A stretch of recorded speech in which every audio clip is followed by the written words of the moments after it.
So the other move that you had mentioned, Za'Darius Smith being traded from the Cleveland Browns to the Detroit Lions.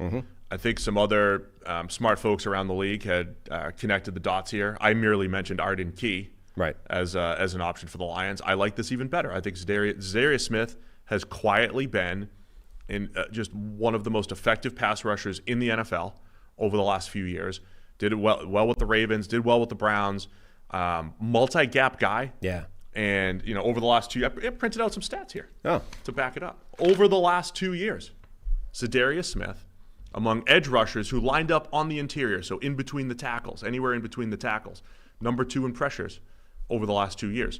So I don't know if that's what the Lions need, per se, but they have the option to now move him around. And if they do get Aiden Hutchinson back for the Super Bowl, who generally rushes against the right tackle, they've got a little bit more flexibility with Za'Darius Smith, who's still a very effective player at this point in his career. Yeah, I mean, he's played a varying degree of snaps over, inside relative to outside over his entire career. But in the extreme years, I mean, he was basically 50% of the time rushing from inside. Teams were lining him up as basically an interior pass rusher for most of his time. So the last couple of years, I think they've sort of scaled that down. But at times, that's been a huge part of his game. So if the Lions want to do that, he's absolutely capable of it. In fact, he's very good at it. If they don't want to do it, he's still good as an edge rusher just to try and come in and replace, what you've lost or take up some of the slack that you lost from Aiden Hutchinson. And as Dan Campbell and the Lions keep pointing out, they're not closing the book on Aiden Hutchinson being able to come back for the Super Bowl if they make it that far. Yeah, I thought it's a really good move for the Lions. And I think, again, we look at all 32 teams and we look at everything in totality, and you can say, well, this move was pretty good, and this move was pretty good, and this move was pretty good. And there's a lot of these trades yesterday I thought that made a lot of sense for both teams, and they were good. To me, the Lions they've stacked a lot of good decisions. We've raved about their team building effort over the last few years, and deservedly so. There's a reason why they look like the best, or at least a top 3 team in the NFL right now at worst, with the Ravens and the Chiefs, you would say, right? There's a reason for that. The foundation of youth that they've built, and then the sprinkling in of the Kevin Zeitlers of the world, and now the ZaDarius Smiths of the world, players at the tail end of their career, year 9, 10, 11, whatever it is, who can still play.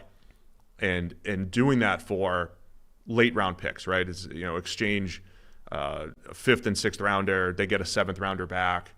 Good use of your late round draft picks when you're a team that is a Super Bowl contender and you're getting an effective multi-gap pass rusher like Za'Darius Smith.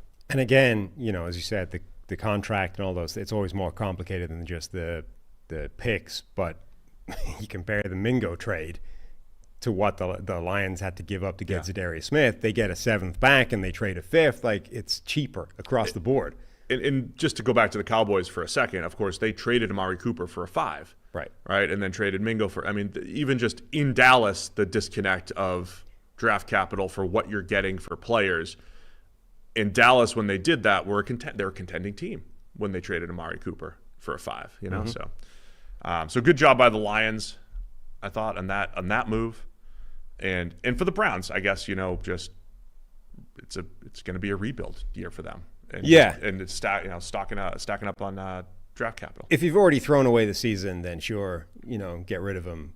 If you haven't, if you think there's anything you can do this year, which from where they are, probably not, but they're not getting much out of this. It is a sort of, well, what the hell? We're already done this year. Let's move on, and incremental gains from draft picks and all that kind of stuff. Thanks for watching all the way to the end of our video. For more great content, click here to subscribe and here to watch another video. We'll see you again soon.